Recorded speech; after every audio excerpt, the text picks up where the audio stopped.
We're going to talk about like how do we mobilize to make an impact. We're talking about our state legislators. We have 40 senators in the state and 40 assembly members in the state legislature.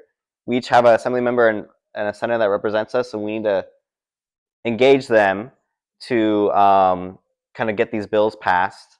And I just want to remind us that it's important. Like they actually our legislators represent us, and their job is to represent their constituents. And I remember us hearing a story with Jessica Caloza, who wanting to vote for SB 79. She's like a pro housing person, but she was even scared to vote yes on it because she was like, "Oh, I don't know how my constituents gonna react. Do I have enough people supporting me in this vote?" And that's where like us speaking up really makes a difference. And I like this image. Don't panic, organize. These are big issues that we're dealing with.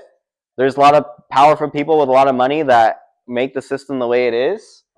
But if we're going to be all the little fishes making the big fish scared, we need more little fishes. We need to build our power to be able to engage and make a difference.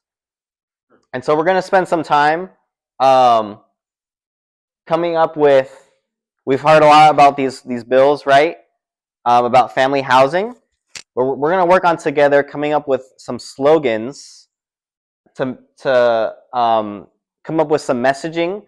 Slogans are like quick phrases that really tell the story of what we want with family housing, right? So to summarize some of the key points of why we're pushing for these family housing bills is families want more home ownership, and we don't have affordable homes for people to buy. There's a lot of overcrowding.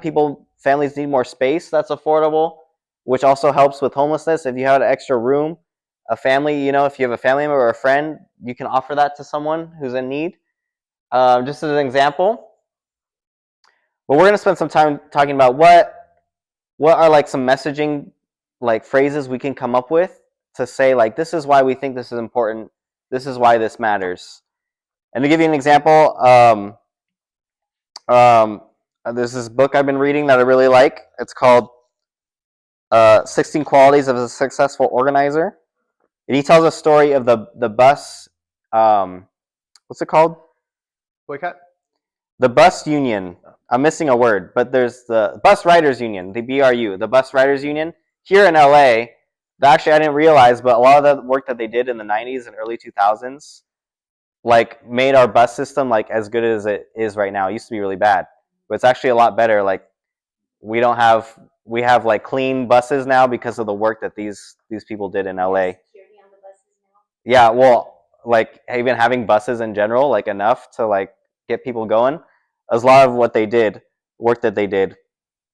They tell a story where they would have organizers go onto a bus that was overcrowded. You got like 40, 60 people up on there, and they would talk to people, and they were asking people not to pay for their fare as a way to boycott what was going on because of some unjust stuff that was going on and how they're spending the money, and they weren't providing enough for the buses, right?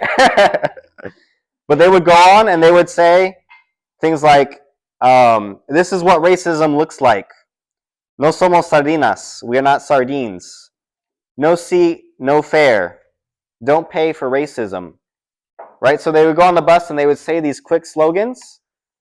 And within months, they got thousands of people to join in, to tell their friends about it, and to not pay the fare.